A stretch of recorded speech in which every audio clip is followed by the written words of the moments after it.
Okay, so welcome back, everybody.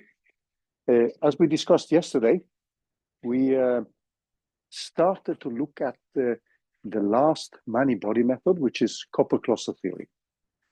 So since nobody expressed any specific wishes in directions of Green's function or other methods, I just opted for copper cluster theory because that's widely used in many-body systems. And it follows nicely the FCI discussion we've had, the Hartree-Fock discussions, and the many-body perturbation theory discussions. And for those of you doing a thesis, let's say, in atomic, molecular, quantum chemistry physics, this is actually the method of choice. And it's a systematic way to include many-body correlations to infinite order. And I will try to explain to you why this takes place. Then, in the second lecture today, towards the second half of it, I wanted to bring up the midterm and say something more about that one. And then we will obviously work with the midterm. And next week as well, we have for the exercise sessions, we will obviously look at the midterm. And I will also bring in elements here and there during the lectures. And I will repeat some of the things which we discussed yesterday with the coefficients of the wave functions, which you get from the FCI, and which you can compare with many-body perturbation theory. Okay, you find the midterm there, and we're going to come back to that one. But today I wanted to actually first start with copper cluster theory and remind you quickly of some of the things which we looked at yesterday. And then we, in the second half of the next lecture, we are going to look more at the midterm itself. And feel free to come up with questions if you have, things which seem to be unclear. I don't know if you had time to look at it, but this is actually what we are going to do in the second half, and then for the 2 hours which we have for the exercise session. And essentially, this, as I mentioned yesterday, this is an exercise where we bring in many-body perturbation theory as a new element, and we compare that with exact diagonalization. And there is also a Hartree-Fock element, which, as I mentioned yesterday, if you look at the Hartree-Fock equation, when you set them up, then you will see that you're already in a Hartree-Fock basis. So there is no need to run a Hartree-Fock calculation. But this is something I want you to see when you're setting up the equations. So in the first midterm, you did actually set up the Hartree-Fock solver. So you can just reuse everything you did there, set up the equations and say, these are the equations. And from the equations, I can see there is nothing to be done. Okay. So let's go back to the whiteboard. And let's do that. Any questions so far? I mean, something unclear? Okay. So what I want to do first is just to bring back some of the things which we started with yesterday when we began looking at copper cluster theory. And it's always useful to think back in terms of an FCI calculation. So what we did with the FCI theory, if we now look at the expansion of the wave function, so if we just take some time and look at the FCI, and for the FCI, this is something which is not limited to the ground state only. This could be any state. But since we have been focusing so much on the ground state, and this is roughly where we will stay in this course, this is something which we wrote out as 1 plus this correlation operator acting on the non-interacting ansatz for the ground state, which is typically, in for fermionic case, it's given by just a Slater determinant. That's the most standard approximation. This operator C is normally called a correlation operator.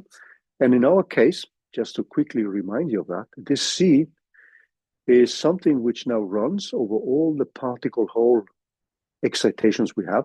And I'm going to put this one larger than 0 that means that we exclude the ground state, which we see as a zero particle, zero hole excitation. So when I write this kind of a more compact notation, it simply means that we are looking at one particle, one hole, and beyond. And we would write this in a generic way, like a CHP. These are the coefficients which you get when you diagonalize. And this is multiplied with a series of Slater determinants, which normally form a orthogonal and normalized basis. Now, this is a quantity which we also rewrote as, so let me just rewrite it, pH larger than 0, and then we have a CHP, and then we have an operator, HP, and then acting on the unperturbed state or non-interacting state. And this A is actually a chain of creation and annihilation operators. So if we have as an example, let me just quickly remind you of this. It's a little bit boring, but I just wanted to remind you, if we now have a one particle, one hole case, then we would typically write this as a CIA, and then we have an A dagger, AI, and this is acting on phi 0. So that means that in this specific case, what we have done now is simply to specify this operator in terms of creation and annihilation operators. So that is just one of the examples which we've been looking at.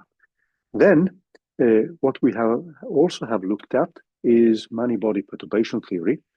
And if we do many-body perturbation theory and then Rayleigh-Schrödinger perturbation theory, because that's the commonly approached perturbation theory, because then, order by order, you can calculate everything explicitly with what you know. So if we do many-body perturbation theory, and this is many-body perturbation theory, MBPT, and normally we would write RS. Some people just write RSPT. This is then given by a sum, this by K equals 0 to infinity. And we have this operator R, which we defined yesterday, of H of I. And this is to the power of K acting on phi 0. And then we're going to put that one. And then an L here to indicate that these are just linked diagrams. So that means that if we just remind ourselves of the operator R, this is just a sum over the intermediate states. And since the model space is defined by the ground state ansatz only, then we just have this chain of states which belong to the excluded space.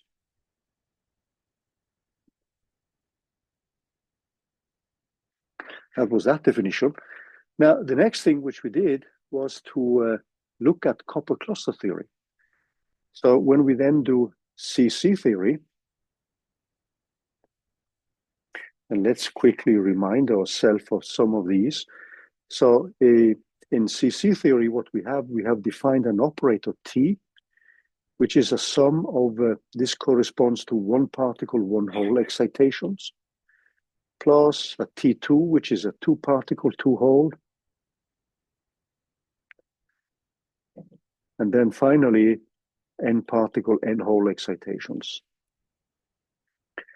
And then we have something which is called the exponential ansatz. And I just wanted to repeat some of these things and remind you of Fowler's theorem, which we discussed back in October. I think it was in the very beginning of October, because that shows you that this exponential ansatz is equivalent with the full FCI wave function. So in this specific case, we have something which is called the exponential ansatz, where we can then write the wave function in terms of an exponential of these operators T. So what I want to do now before we move on is actually to remind you a little bit about the Fowler's theorem and just quickly go through those elements. And then I wanted to show you how the T2 amplitude, which is two particle, two hole, can also be rewritten as an exponential ansatz. Now, the fact that you have this exponential here means that when you now write out a Taylor expansion of the exponential, you will have these operators here to infinite order. Now, a common approximation in copper cluster theory is that we make an approximation where we simply truncate the number of excitations which are possible. So this number of excitations could be limited to these ones. So these excitations which you see here are called one particle, one holes, or just single excitations. These guys here would be called doubles, or two particle, two holes. If you have a three particle, three hole, it's triples, etc. A very common approximation is actually to truncate it at this level. And that gives us a kind of scheme which is practical. And at the same time, when we now expand the wave function in terms of the exponential ansatz, we are going to sum one particle, one hole, and two particle, two hole excitations to infinite order. And this is the difference between copper cluster theory and many-body perturbation theory, because in many-body perturbation theory, we are bringing in excitations order by order. And you saw that when we went to fourth order in interaction and looked at the energy, we could actually get contributions which corresponded to four particle, four hole excitations. If you go to sixth order, there will be six particle, six hole, 10th order, 10 particle, 10 hole, etc., etc. But then you're producing them order by order. By making this truncation here, you are actually summing, due to the exponential ansatz, correlations to infinite order. So copper cluster theory gives us a set of nonlinear equations, which will then allow us to include many-body correlations in a much more efficient way than we do with perturbation theory. But keep in mind that if you can do FCI theory, you would obviously like to diagonalize, because then you have the exact answer. So everything else we've been doing, like Hartree-Fock theory, density functional theory with the Cohn-Sham equations, many-body perturbation theory, and copper cluster theory, are going to be approximations to a many-body problem. And that means that it's useful, and you will see that through the lecture today and also next week, to understand how this links with an exact solution like the FCI calculation. So I will bring back some of the elements we discussed in connection with the full diagonalization case, so that you can actually see the equations as an approximation to the exact diagonalization. Okay, does that help you to see the wood for the trees? That's one of my favorite expressions. Okay, so let's continue a little bit now. So one of the cases which we looked at back in time, this was in the beginning of October, is the case of Fowler's theorem. And in Fowler's theorem, what we did then was actually to assume now that this T can be approximated with just T1.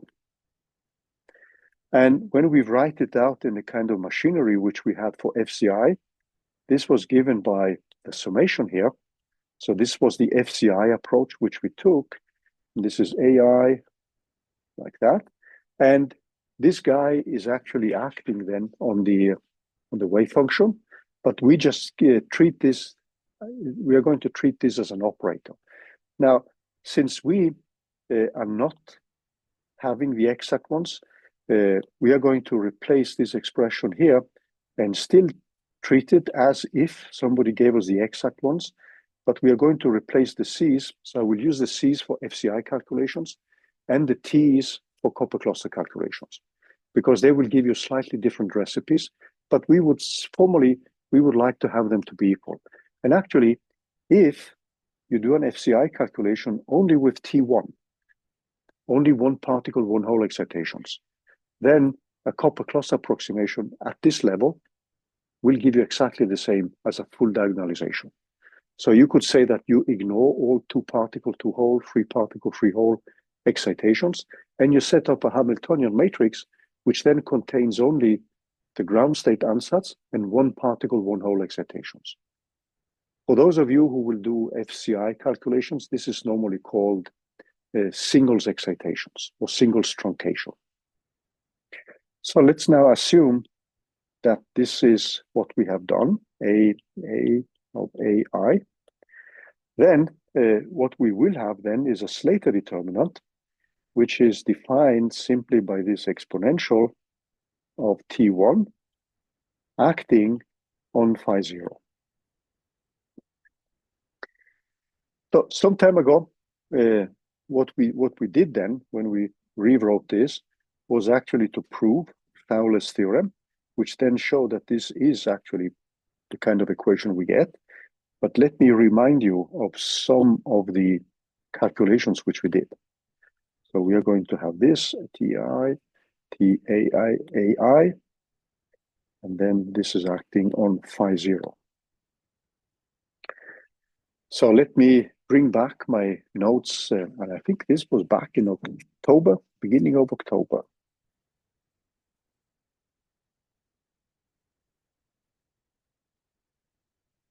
Yeah, this is the 3rd of October. That's when we went through Fowler's theorem. So the this operator here, when you write it out, this is something which we could write out as, and then we had a product over states below the Fermi level, and then we had a sum when we're now writing the expansion for the states above the Fermi level. So this is just something which we went through earlier. And then we had a T of AI. And then we have plus, and then we had plus 1/2 factorial. We're just writing out the equations. And then we have a sum over A. And now I'm skipping less, so bigger than, because I is below the Fermi level and A is above. And then this was then given by TAI, AI, and then squared. And then we had all the higher order terms, and then acting on phi 0. Now, one of the things which we could do then, when we wrote this equation, is simply that we observed that these terms here, due to the fact, so when we are squaring this term, so this specific term, obviously the summation here will include another term which we would label as B. But you can see that we have singled out A here. So when we looked at these terms, this would be a term which will go like AI times AI, something in between, acting on phi 0, right? Because we have just rewritten the exponential here in terms of the product, and we can do the product because the sum here is in principle finite, whereas the sum over A goes to infinity. Yeah. So the small t is the unknown amplitudes. So when you diagonalize, this is it can be a complex number because the CIs can be complex numbers actually. Yeah. Yeah. This is just a number, yeah. Yeah. So when you diagonalize, you get these as coefficients of the expansion of the eigenvectors. And now we're just putting a t here because we are going to use a different recipe to find them. So when we square this, since we have singled out this part here, it means that every time we square it, we have an AI to the power of something. And that means that the only term which survives here is actually this term here. And this is something which we went through a little bit earlier. So we could actually rewrite this equation here in a much simpler way. And we got a expression, which then was given by, so we would get this psi 0, which then we equal the product of I less than the Fermi level. And then we had 1 plus, and then we had this summation over the A's, and then we had the unknown amplitudes, and then an AI acting on phi 0.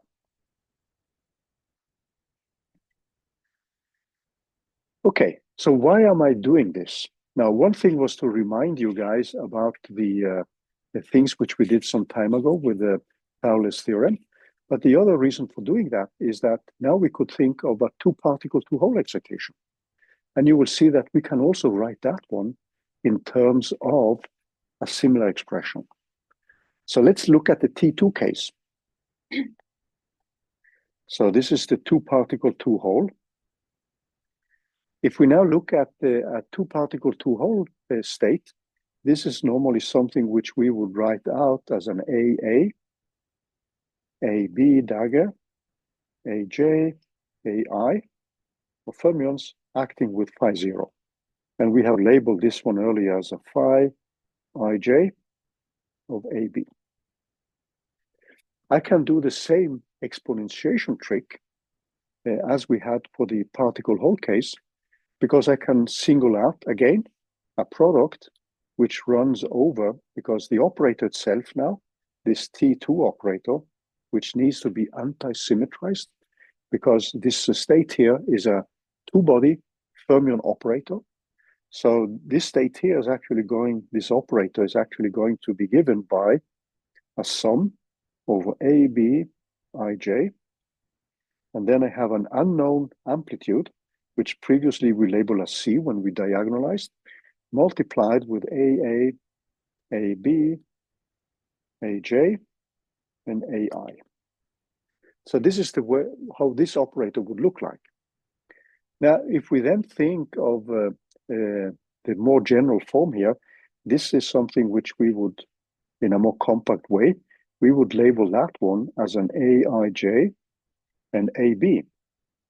So this is an operator which then contains a chain of creation and annihilation operators.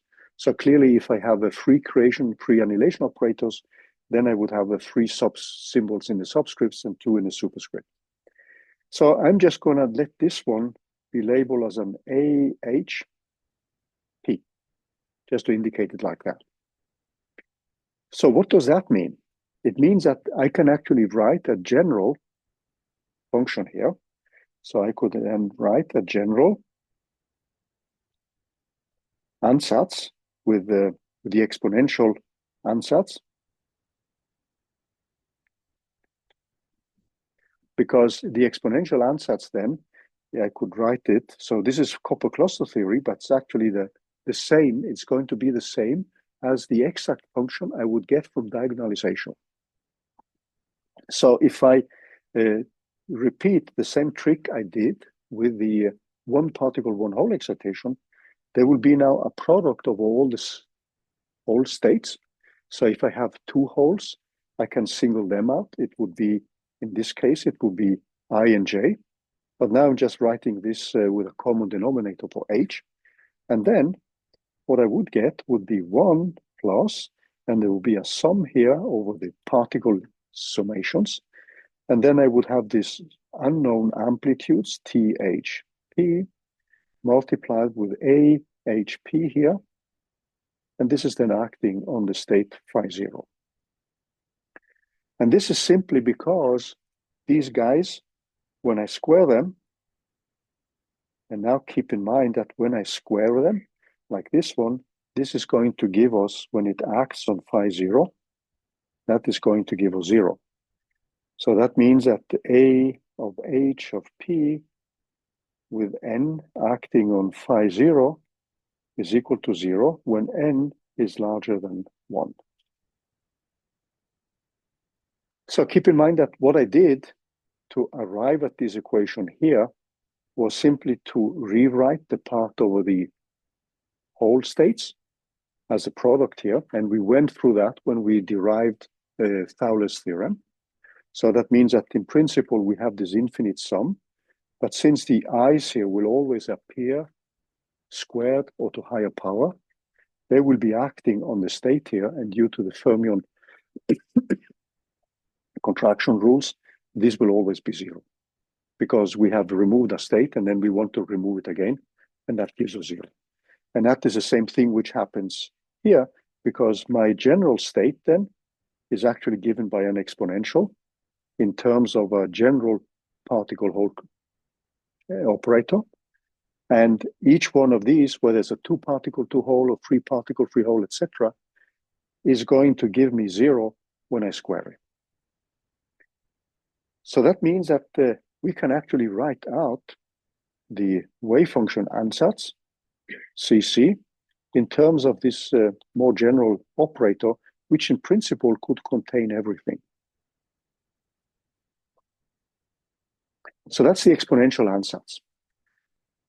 Now, the exponential ansatz, if we now just look a little bit closer at it, if we look at the case with T2, then there is an important thing, because T2, we define that one as 1 divided by 4. This is a two-body operator, A, B, I, J.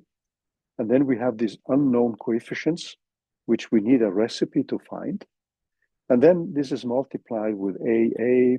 I'm just repeating what I put on a previous slide, and AI. So if I look at this one, this is going to play the same role as we had for the interaction.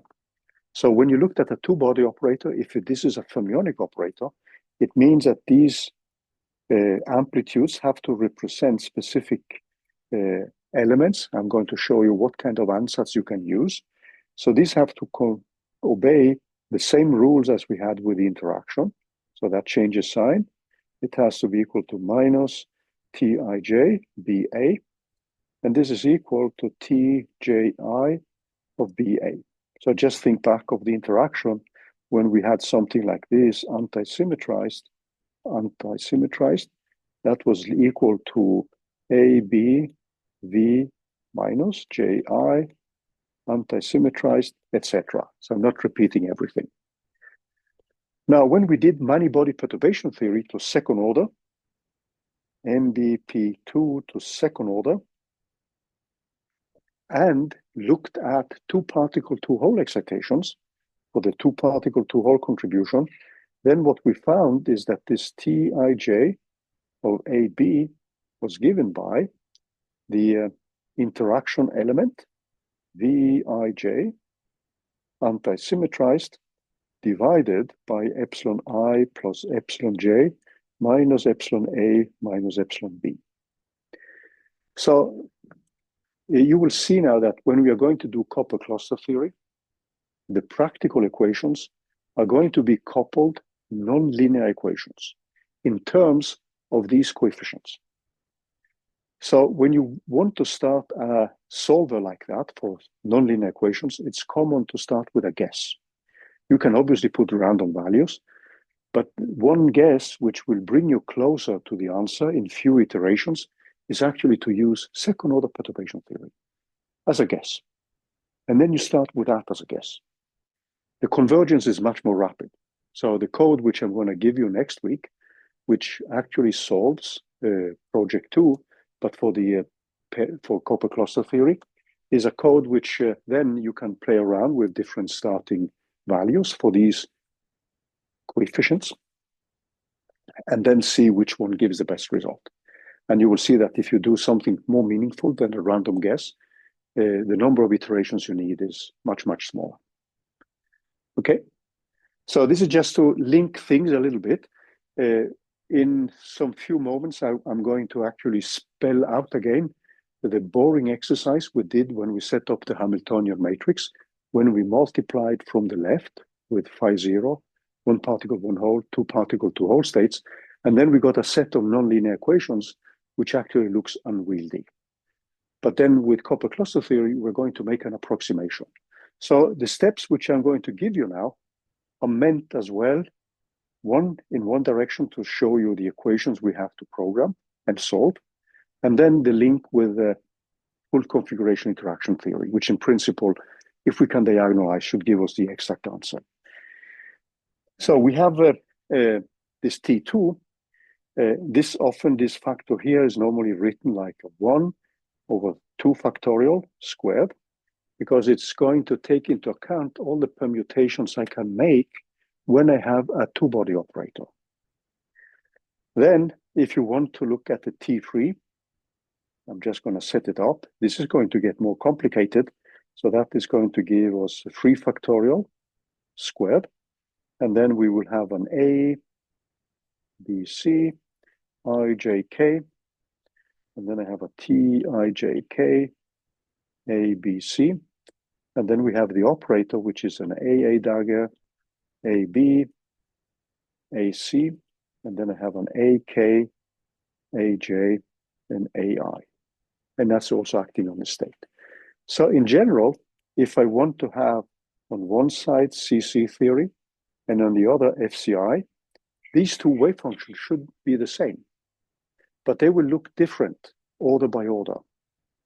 So in copper cluster theory, I would have an ET of phi 0.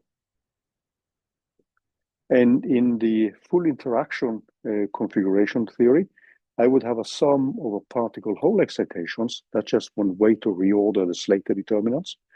And then I would have the CHP multiplied with phi 0. I could also just run a sum over all the possible ways I can distribute n particles in a given number of single particle slots. Okay, so if we now just write out this T as a T1 plus T2, etc., up to T n particle n hole excitations, if we now start and look at this form, when I look at C0, this is actually going to be equal to 1. So, and this is the same as this C of 0 hole, 0 particles. Then I can now look at the next one. So if I take the next one, it's going to be T1. So in the first case, when I do the expansion, it's just 1. If I look at the next one, then this should correspond to the same as a C1 hole and 1 particle. When I take the next one, C2 here, my coefficient, so this is something, if we rewrite this sum as just a summation from lambda equals 0 to infinity in principle, and then we just put a lambda and then a phi lambda here. So we can call C0 equal to 1. It corresponds to 0 particle, 0 hole. T1 is then going to be the same as 1 particles, and we can label that as a C1 from this expansion here. So it's a set of coefficients which correspond to 1 particle, 1 hole excitations. When I now look at the next term, which I can call for C2 here, in copper cluster theory, this corresponds to T2 plus 1/2 of T1 squared. So in this case, what I want this one to be is the set of 2 hole, 2 particle excitations. So let's see what that corresponds to. So if I take T1, I can just write down, let me write down C3 here. And C3 is going to be the same as T3 plus, so what I'm doing now is actually to write out the terms in the Taylor expansion of the exponential of the operator T. And then I'm just grouping term by term. So this is going then to be given by 1/6 of T1 cubed. So this, so what I'm doing now is simply to Taylor expand X E of T. That's what I'm doing. And then I'm just grouping terms in terms of types of excitation. So this is what I will call a free particle, free hole. So let's just go back a little bit now, and let's look at this C1 or T1. So T1 is then given by this TIA, AI, AA, and AI. So diagrammatically, this corresponds to whole state. And now I'm going to mark it like this because this is now an amplitude. And then I simply write it as a black box. So what we could have here is actually an operator which contains many different terms. So it could be this one, a Hartree-Fock term, but I could have something which looks like this. It could contain more complicated excitations.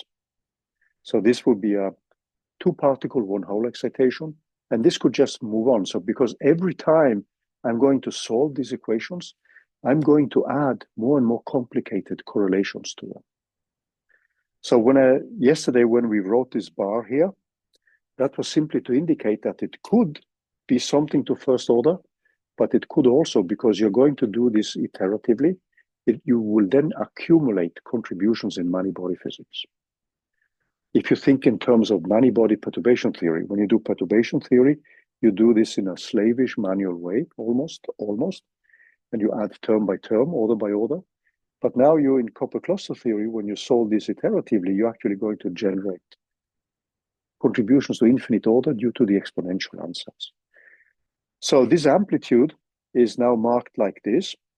And if we are going to use many-body perturbation theory as an ansatz for the initialization, then this term here from MBP2 for the wave operator to first order, as we discussed last time, and the energy to second order, this will be the same as this element A of F, the operator F, divided by epsilon I minus epsilon A.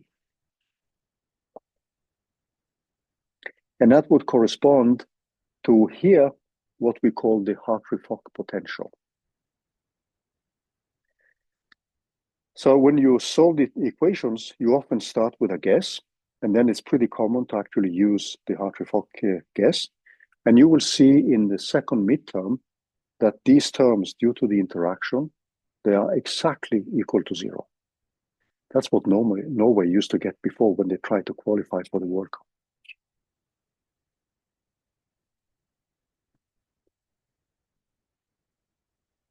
Sorry, I couldn't resist. You have to pull back, eh? Yeah. Okay, so this is the one you will have for second order then. So if we now look at this other term, which we have as a T2 plus 1/2 T1. So let's take a closer look at that one as well. So when we look at this term C2, when we now compare this in the expansion, so this is going to contain 2-particle, 2-hole excitations. Now, in that specific case, what we will have, if we look at the T2 term, that is given by something which looks like this. And then we would have this bar here, which is now representing either the bare interaction. So I would have an A, a B, an I, and J. And the expression is 1 divided by 4. And then we have A, B, I, J. And then I have A, B, V, I, J, anti-symmetrized.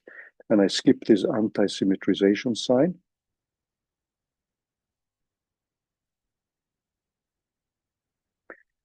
And this is if you did perturbation theory. I'm sorry for that. I got carried away here. So this is given by T, I, J, A, B, A, B, A, J, A, I.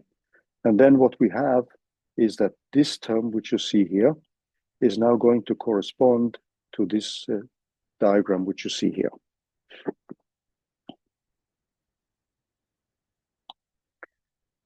Then what we also have, so that was the T2 term, but then we have 1/2 of T1 squared, and that is going to look like as follows. So I could have this one, and then I have this vertex here, but then it's multiplied with a new guy. So I would then have a term A, and I, and B, and J.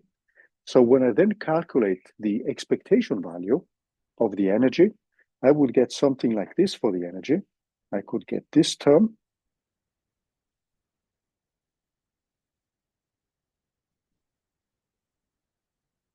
This is an A, B, I, J, but I could also get something like this.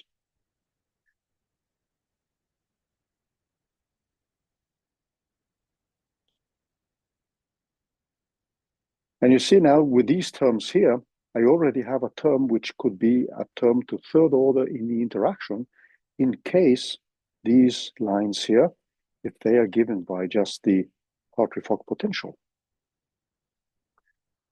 So if they're given by the Hartree-Fock potential, I have suddenly something which is a third order term in interaction without me having calculated, let's say, third order in perturbation theory. So when I perform the contractions with the final interaction, then I'm going to get something, a contribution to the energy, which looks like this. Okay, so this was just to give you a kind of feeling of the comparison between exact diagonalization and copper cluster theory. And you see then at the order of two particle, two hole excitations, we have the possibility already of going beyond second order in perturbation theory. Because when I solve this iteratively, this term here could actually contain an infinity of interactions. And already at this level here, I have a third order term coming in here. So when you then do the calculations, what you end up doing is actually to sum up to infinite order specific contributions. Now, there's one thing I wanted to remind you of. If you think back to the simple 2x2 example we did just 2 to 3 weeks ago, and when we did Bruyère-Wigner perturbation theory, we saw that Bruyère-Wigner perturbation theory is the same as the exact diagonalization, but then we performed a Taylor expansion of the square root of the energies, and then we saw that every term corresponded to what you got in many-body Rayleigh-Schrödinger perturbation theory. So diagonalizing means summing to infinite order terms in many-body perturbation theory. So what copper cluster theory is doing, when you truncate things at a given level, it sums to infinite order specific types of correlation due to the exponential ansatz. Does that sound plausible? Okay, so let's move on a little bit, but I see that my time is actually running out here. And because after the break, what I wanted to do is to set up the equations which we are going to have to solve, the practical equations. And then these equations allow for a very nice link with the full configuration interaction case. So then you can see explicitly how the different coefficients pop up in an exact diagonalization scheme. You already see it here, because when we diagonalize, then the different terms which we get in the expansion can then be related to the type of operators which we are setting up here.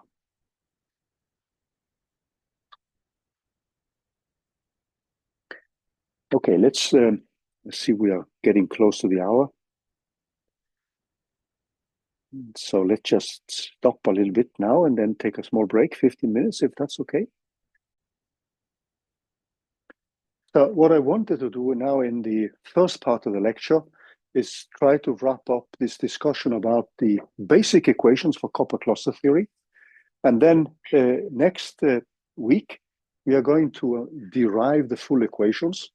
And then we will also try to link continuously with what we have from full configuration interaction theory. Now, copper cluster theory, as we demonstrated before the break, is just another way of rewriting the exact wave function in terms of particle hole excitations. And it's an exact exponential ansatz, is an exact representation of the wave function. However, if we now keep all the amplitudes with the unknown coefficients, we end up with as unwieldy problem as diagonalizing the full Hamiltonian matrix. So we want to strike a compromise between relevant types of excitations, which we then can calculate in a simpler numerical scheme, and then actually sum these to infinite order. So in a certain sense, it's a kind of, for those of you more familiar with quantum field theory and renormalization group theory, it's us summing up to infinite order a specific class of contributions. So some of you may have studied the renormalization of the electric charge or the electron mass, for instance. And this is pretty similar to us summing up a specific class of contributions to infinite order. So in a certain sense, it surpasses many-body perturbation theory, where you calculate contributions order by order in the interaction. So let's now look at the basic equation. So what we established before the break is that if we now take the exact wave function from FCI, this exact wave function can be written out in terms of the exponential ansatz, where we have this operator t's, and this is acting on a given ansatz for the Slater determinant. Now, the theory, you can actually show that it converges if the state you're looking at, the final state, has a large overlap with the initial state. So these are some important aspects to keep in mind, because you start with a Slater determinant and you're just going to generate excitations of Slater determinants. So that means that you will stay within a standard fermionic system. So if you want to describe phase transitions, then you would have to label a little bit more.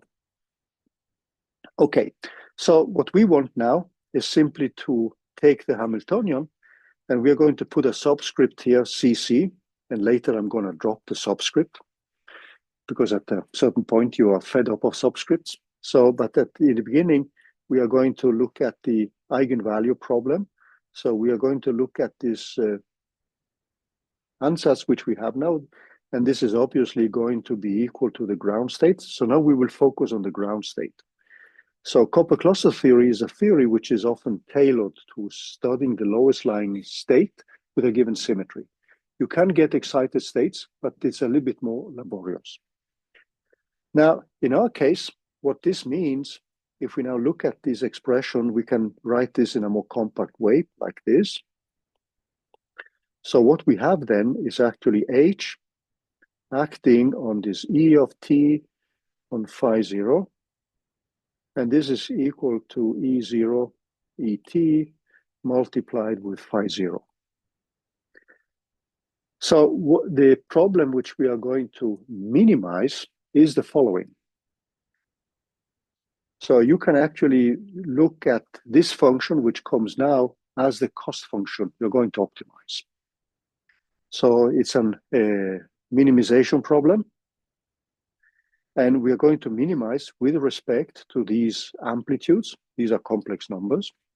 And essentially, this is a problem we want to minimize. So this is an E of minus t. I have H, E of t of phi.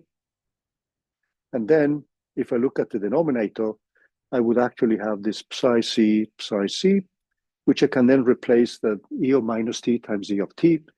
So this is in principle, this is just going to give us phi 0, phi 0. Okay. So this is a problem we want to optimize. So it's an optimization problem which depends on these amplitudes in a nonlinear way. So we are going to have a nonlinear dependence, and we are going to see that pretty soon. Nonlinear dependence of the optimization problem, dependence on these complex amplitudes, THP, when we are then going to optimize E min as a function of these quantities. And that leads, in principle, to an intractable set of nonlinear equations. So in principle, this leads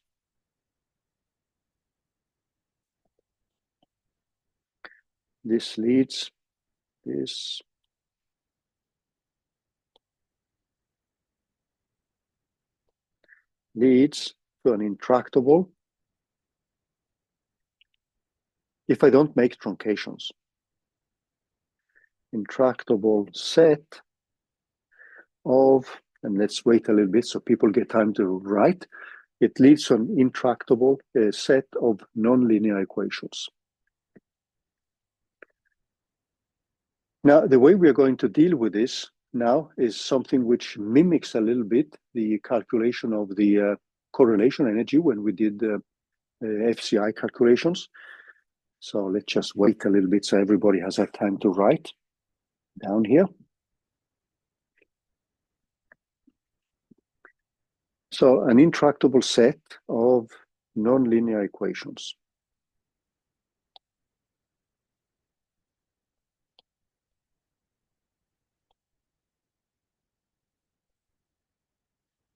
So the way we are going to set up the equations to solve is as follows. So couple equations to solve, just equations. This is normally called a projection approach.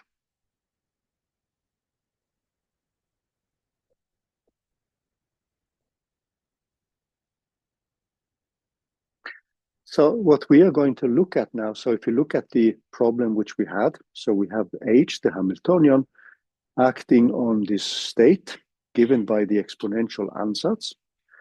And this is given by E0 of E of t and phi 0. So in principle, we could set up a set of amplitude equations to find the energy by left projection by each determinant here. So what we would typically do then, if we now multiply from the left with phi 0, this is exactly what we did when we set up the Hamiltonian matrix. So I'm going to remind you quickly about that, but let's first set up the equation here. So when we do this, what we have now is a problem which runs like this, like that. Now, this equation which you have here, when we now are setting it up in this specific way, this is an equation which, if you, so wait a moment, what did I do here?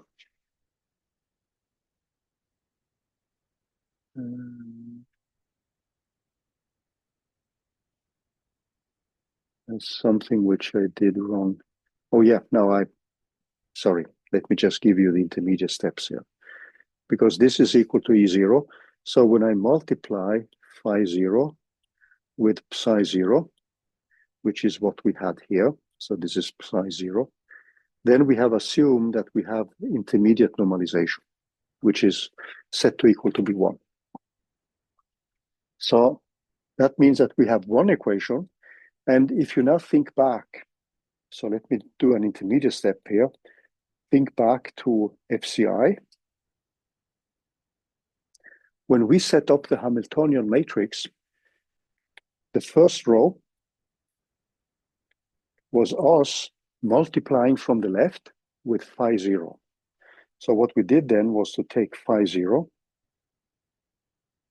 and then we multiply with H acting on this linear combination of the Slater determinants with phi 0. And that is a quantity which we then wanted to be equal to E0. Okay? And then when we set this up, what we got, when we now use this equation here, we could then define the delta E0 ref, or the delta E0, which was given by E0 minus E0 reference. And that was equal, so let me quickly remind you of that. That was then equal to the sum over all the particle hole excitations, but larger than 0, because we had singled out the phi 0 term. And then we have phi 0 multiplied with H. And then we had phi, sorry, that is wrong what I have here. This should be HP. And then we had HP multiplied with CHP. And what we found then, when we had only a two-body interaction, is that this term resulted in one term which had the Hartree-Fock potential, and the other term which had the two-body interaction. So that gave us, if we write this term out, so if we put an equality sign, when we did the algebra and set up the given states which we have here with this state, then what we could find was the following. So let me just wait a little bit to see. Okay, everybody has it written. So that equation there, the delta E 0, the correlation energy, was given by a sum over AI, and then we had the unknown coefficient CIA, and then we had a state A, and then this operator I, plus a sum over AB if we have only a two-body Hamiltonian. And then we had the unknown coefficients, which we get from diagonalization. And then we had an AB of V and IJ. So this is an exact expression as long as you just have a two-body interaction. This is what we had when we did the FCI calculation, and we took the first row of the Hamiltonian matrix, and we simply multiplied the eigenvectors, which we have, Hamiltonian, take the expectation value, and then this quantity here. Okay, does that ring a bell? Hopefully it does. Okay. Then what we are in principle doing here is that we are setting up the same type of expression, because this term here will contain a reference energy. It's going to contain this one, but it will have a slightly different definition of the correlation operator. So what we are getting then is something which, when we now go to the next case, so the first equation we had is this equation here. That's the next one. Now, what we did with FCI theory was that when we looked at the second row, we multiplied that one with a state phi IA, and that gave us the second row and a set of equations. And now we're going to do the same thing. So we're going to take a particle whole state.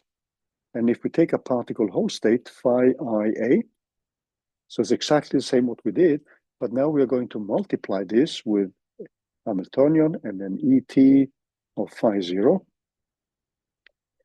This is then equal, since we are only interested in the ground state energy now, we are not looking at excited states, then we would have a phi IA, and then we have an ET multiplied with phi 0. And this continues.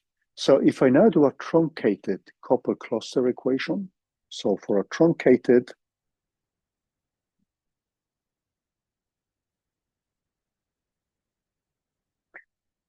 T, and we stop at T1 plus T2, and this is called singles and doubles, so we normally call this CCSD. If I do that, I will have the following equations to set up. And these are the equations which then are going to govern the equations for finding the coefficients. So I will, in that case, I will get three equations which will be nonlinear in the unknown coefficients. So if I do this, so let's do that, then we are going to get the following equation. I will have a phi 0 of E of t of phi 0 equal to E0. So this is not the final set of equations, because this looks a little bit clumsy. We are going to rewrite them a little bit below here, and you will see that we will get some simpler expressions. So, but let's set them up, because this is what we would get when we have the left-hand side and the right-hand side of the equations, which then set up the coefficients row by row from the Hamiltonian matrix. So this is going to be given by E0 multiplied with phi I, and then I have AA of ET of phi 0.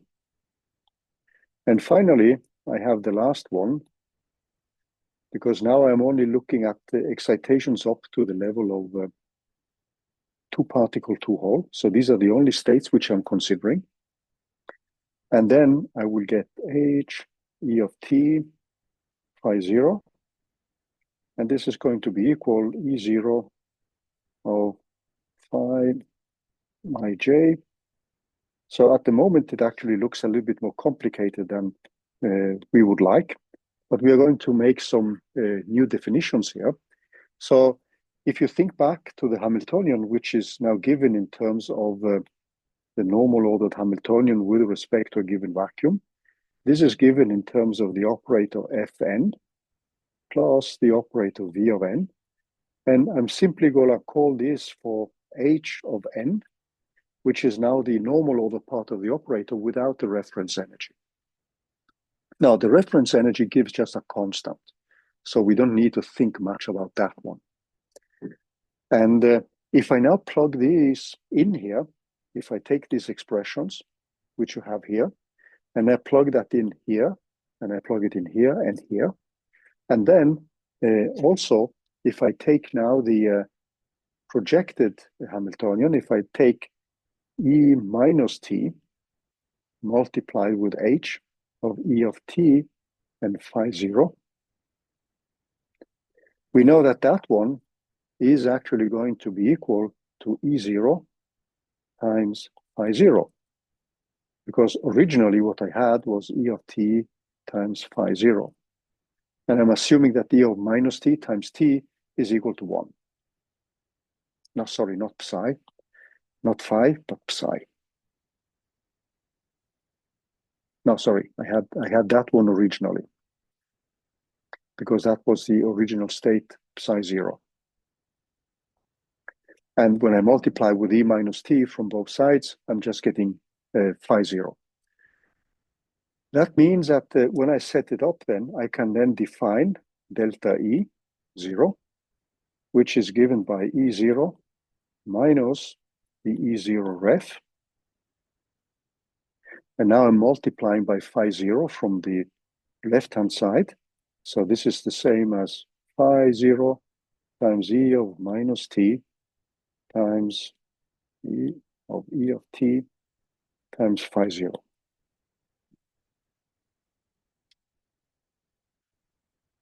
Okay, so this equation which you see here, this one, is in principle the equivalent when we don't make any truncation in the amplitudes t. This is the same as the expression which we had. Where did I put it now? Yeah, this expression which we put up here. If we don't make any truncation.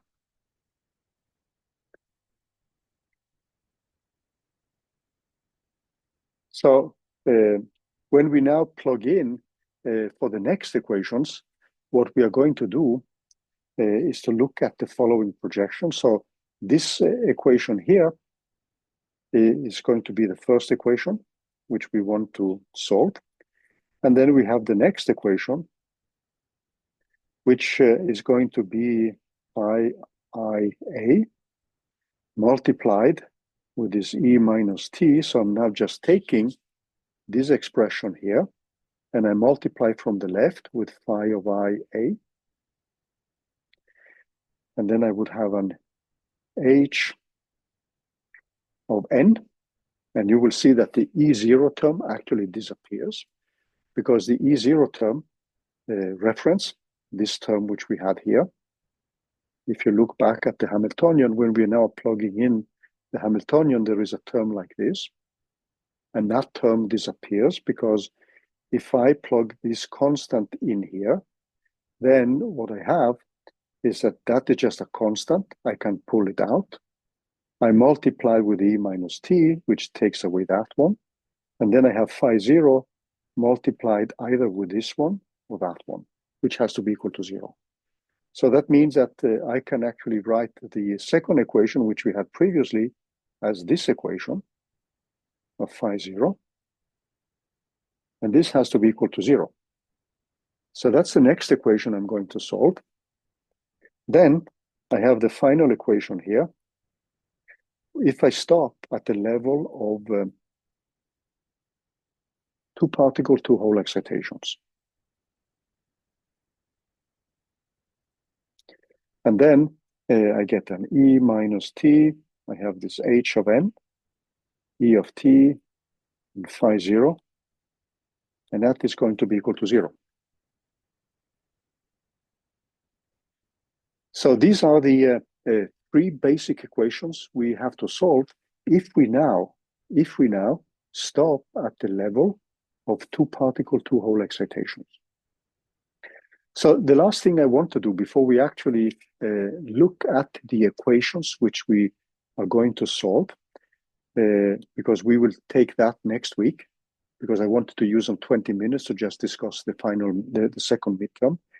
If we now go back to FCI,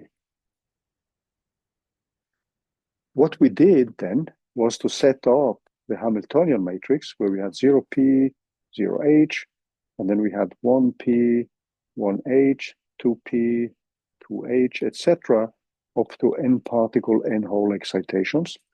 And then we had the same here, one particle, one hole, two particle, two hole, and all the way down to n particle, n hole. And then if we think of this as a Hamiltonian matrix, then we would have some elements here, here, here, and the rest would be zeros. We had some elements here and here, and the rest would be zeros. We had X, X, X. And so I'm just indicating these as boxes here, because this would be the slots which are given by non-zero contributions. So this is something which we discussed way back in September. Now, if you look at what we've been doing with copper cluster theory now, you will notice one thing. So when we diagonalize, everything we want to do is to find a unitary transformation which transforms this matrix here into a diagonal only. So somewhere, the ideal is that you have a U times H, sorry. The ideal is having a unitary transformation, which brings this one into a diagonal matrix. So what we are doing now, and this is the equations which we wrote out previously. If you now look at this line here, when we multiply from the left with a phi zero state, and then we take all these terms and multiply with the eigenvectors, then that corresponds to this equation. Now, the second row, which you have here, corresponds now to us multiplying with one particle, one whole states with these, and multiply these elements with the eigenvectors. That gives me this equation here. And then this just follows, so I could actually do all these type of multiplications. And what we have done is simply to write out the state which we would get by multiplying from the left, and this would be the whole eigenvector. So when we diagonalize, we obviously have the coefficients by diagonalization. So every element which you have here is then given by something like, in this case, we would have the block between zero particle, zero hole, the Hamiltonian, with one particle, one hole, etc., etc. Now, if you look at these equations, which we have here, 2 and 3, what we are doing now is actually to put, and I'm going to change this, we are going to put these to 0. So let me change it. So in FCI, I keep these elements, but in CC, I'm actually putting these two guys to 0. When we solve the equations, that will change these guys as well. But you will notice one thing now is that I have not set up a recipe for zeroing out this one or that one. I multiplied from the left here. That gives me this equation for the one particle, one hole guys, and this equation for the other ones. So in principle, I'm zeroing out the elements which you get along this multiplication, but I haven't done anything with that one. So this is going to give me a transformation. You can think of this as a similarity transformation, but it's not unitary or orthogonal. So I'm actually zeroing out these elements and these elements, but I'm not zeroing out this one or that one. So if my transformation of a Hamiltonian matrix is not unitary or orthogonal, what consequences does that have for the variational theorem? Have you thought of that? That's an important thing.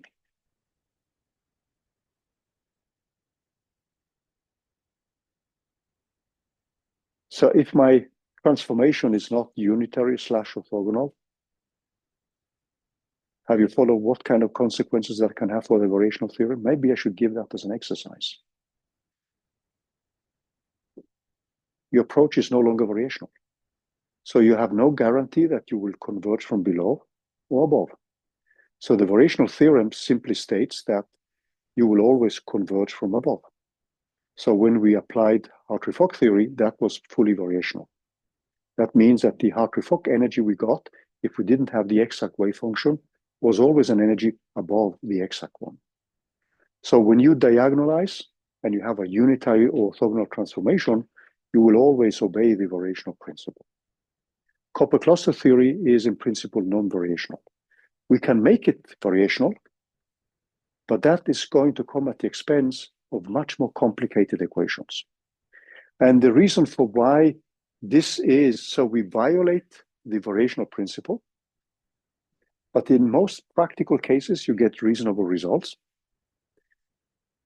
The thing which you will see next week is that when we select this approach, which you see here, when I write out the exponentials in these equations, which in principle should be an infinite series of terms, because the Hamiltonian here does not necessarily commute with what you have in the T's. So you will have to use the Baker-Campbell-Hausdorff expansion or exponentials, and that will give you a series of nested commutators.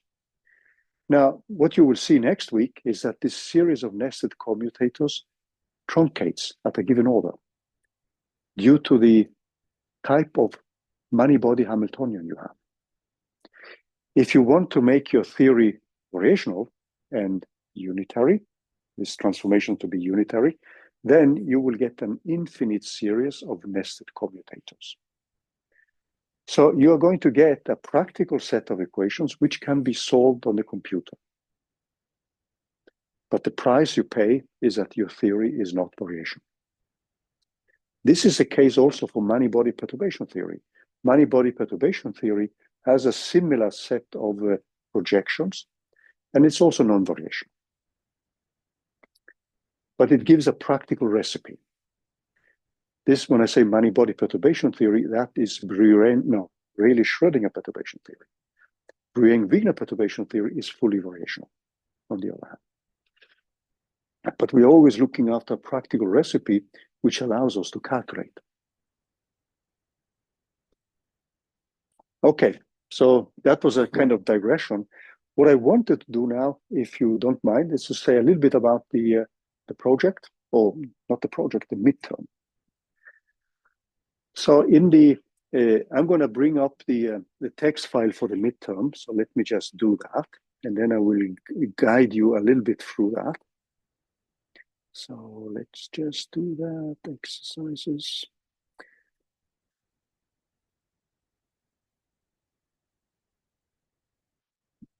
And let's just change also for you guys online.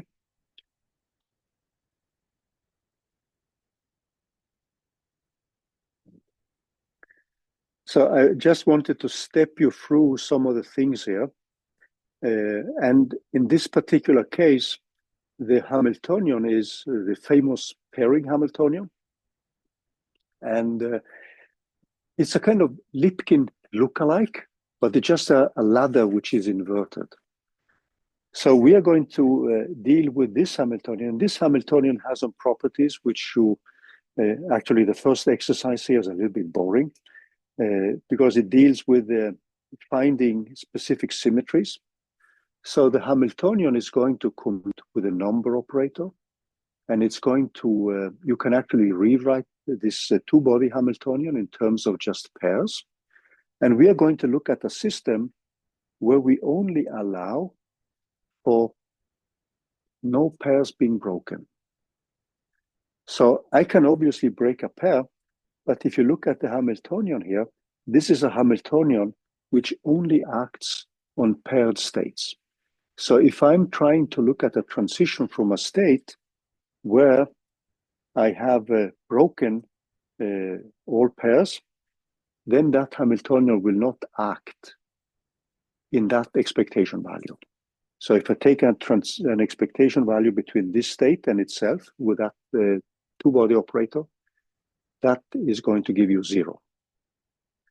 So that means that this two-body operator will only act between pairs where the particles are on the same level, but we spin up and spin down. So it means that a possible a possible Hamiltonian matrix when you look at no broken pairs, and the Hamiltonian is going to commute with the pair operator. So the number of pairs is a conserved quantity. So you can actually write up your Hamiltonian in blocks of no broken pairs, one broken pair, two broken pairs, etc., etc. So we are going to limit this system to only 4 doubly degenerate single particle states, which are these guys here. So the ansatz for the ground state is going to be 2 particles in each doubly degenerate single particle state. That's our Slater determinant. So it's a 4-particle problem, which then where you can distribute them in 8 single particle states. So this P here plays the role of some kind of additional degrees of freedom, like you had with the Lipkin model. It could be some spatial coordinates. And then you have the spin degrees of freedom. So if you have 4 of these and doubly degenerate in spin, it means that you have 8 slots where you can place your particle.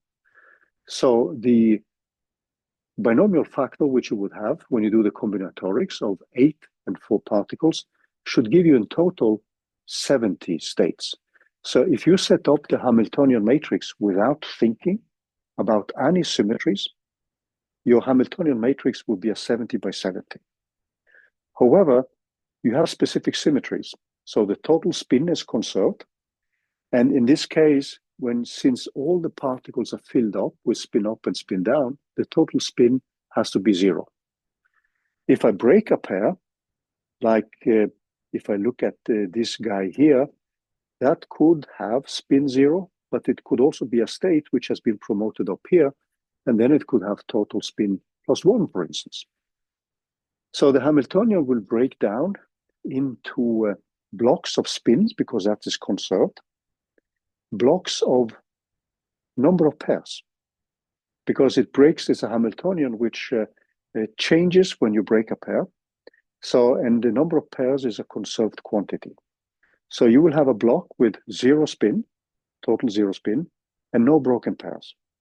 That block is now going to contain states like this one. And now I'm going to go back a little bit to the whiteboard. So I just wanted to write that one down. So let's. So what we are going to have now is a simplification. And when we do this simplification, we are now going to have only 4 single particle states. And we have a P equal 1, P equal to 2, P equal to 3, and P equal to 4. And the ansatz for the ground state is that we have 2 here and 2 here. And since we have a double degeneracy and we like to use spin, you can think of this as spin degrees of freedom with spin up and spin down. So that will be your ground state. Now, if I only can promote pairs, what that means, so if we now put a phi 0 here, when you just do the combinatorics here by the eye, since you have to preserve the number of pairs, it means that you have only 2 pairs, which you can distribute in 4 levels. That means that the combinatorics then is the binomial of 4 and 2, which gives you 6 states in total. And you can visualize this immediately, because you could then have a phi 1 here, which could then be simply these guys. And now I'm just skipping the spin degrees of freedom, so that could be phi 1. Then you would have a new state, which could look like this. And you could label this as a phi 2. Then we can keep going here, and you see now the pattern. I hope you don't get offended if I do this. And then this guy would be another state, and we could call this for phi 3. Then we can continue here, the Fermi level, and then we could have this one, and we could call this for phi 4. And then obviously there is a final one, which could be this one, or actually is that one. and we could label this as a phi 5. So all these states have one thing in common. The number of pairs is conserved. We have 2 pairs. There's no broken pair. The total spin is conserved. It's equal to 0 because it adds up to 0. So that means that, and there's only one way you can construct these different Slater determinants. And that means that in this case, we have 6 states. The states which you have here, this is obviously a 0 particle, 0 hole. Now, since I have colors, I can play with colors a little bit. Don't tell that to my wife, because she says I'm one of these kind of people who live in one dimension and know only about one color.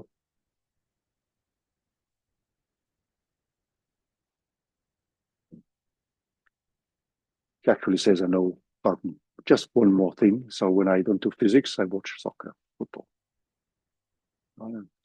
Pretty one-sided.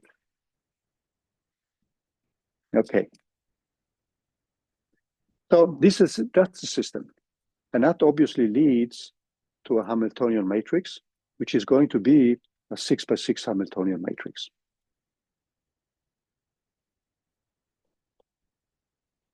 Which is 6 by 6.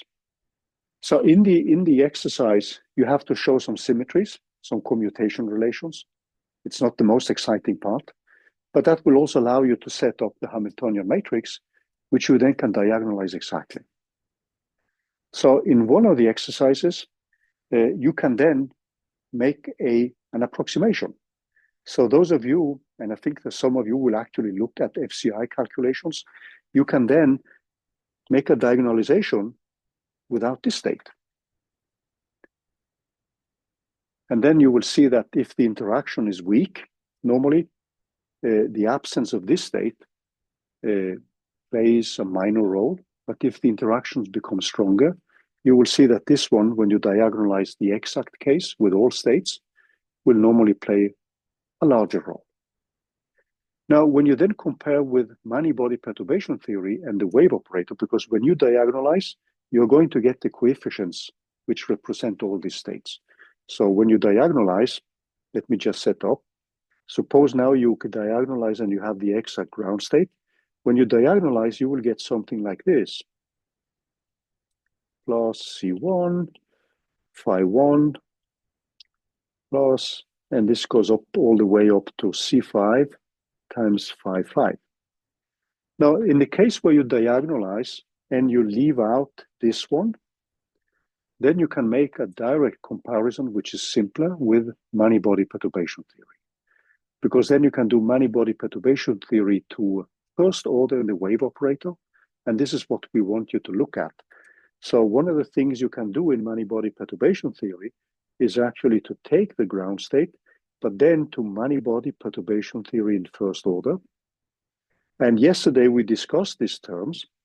And in this specific case, what we would have would be something like this, AI. And then this is the wave operator. It would contain this state phi AI, but then it would contain this matrix element, f of I, divided by epsilon I, and I'm just setting up in a very generic way.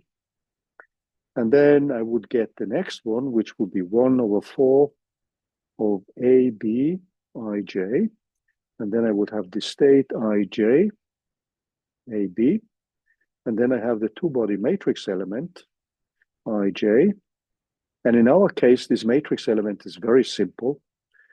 It's just a constant G.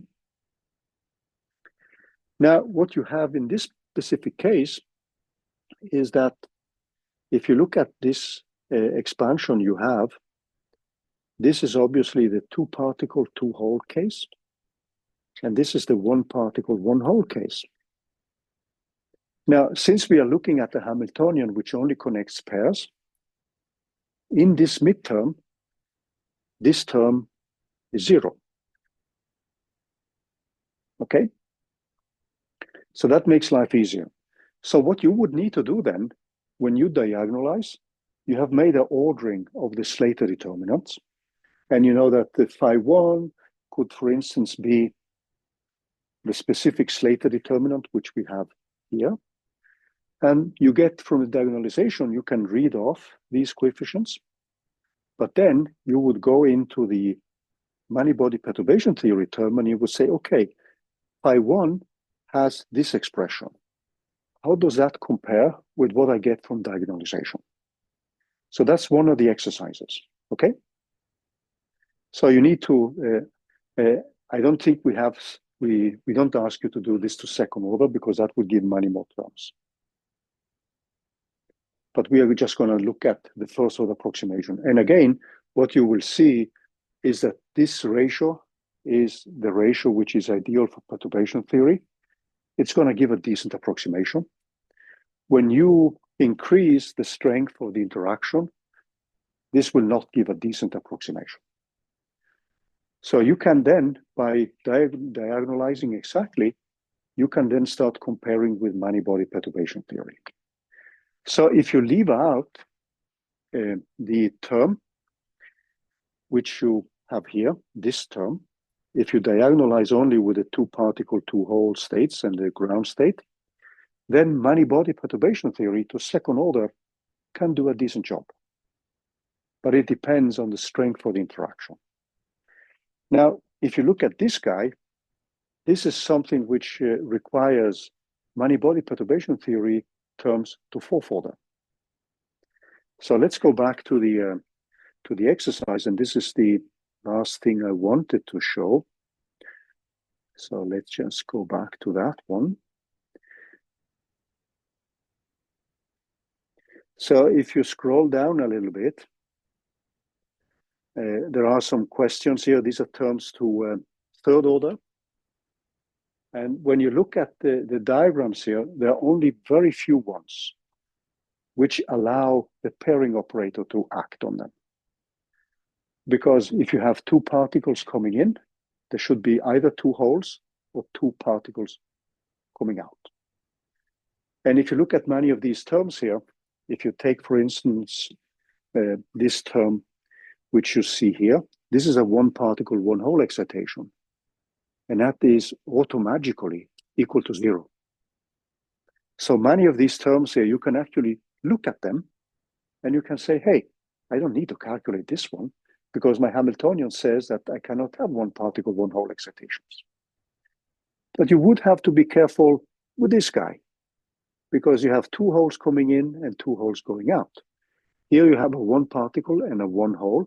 So there you've already broken a pair, and that one has to be 0. Then there's a lovely long list here of high order diagrams. And you will see quickly that basically many of these disappear. And there are only some few ones left here. And those few which are left here are actually diagrams which, and you can see here, you have many here, but you will actually see that many of these are 0 due to the form of the Hamiltonian. So in the exercise, you will then see that there is a question here about the fourth order diagrams, which will contribute. And then when you have those which can contribute, that is when you can compare with the exact diagonalization where you have included the four particle, four hole terms. So when you do FCI, or full exact diagonalization, you are summing four particle, four hole terms to infinite order. Now you're just evaluating them to fourth order. But you will see that when you diagonalize them and do fourth order perturbation theory, with those few terms, there are very few ones which contribute, and you can calculate all these terms analytically. Because there are not so many states which you have to deal with. So there's a lot of pen and paper exercises here. There's a simple diagonalization case, the 6x6 matrix, which gives you the answer. And I guess that's not something which intimidates you guys. As soon as you set up the Hamiltonian, just called SciPy, eigenvalue. And then the many-body terms are actually terms you can calculate by hand because you have simple analytical expressions because interaction is just given by a constant. So even if it looks a little bit intimidating, you can do everything by hand, except for the 6x6 diagonalization. that's roughly what I wanted to say about the midterm here. And then we will use the next 2 hours to discuss. I mean, or if you just want to sit down and study it by yourself. And I put the deadline to the 24th. So hopefully it doesn't interfere too much with other courses. Okay. Any questions? Goodie.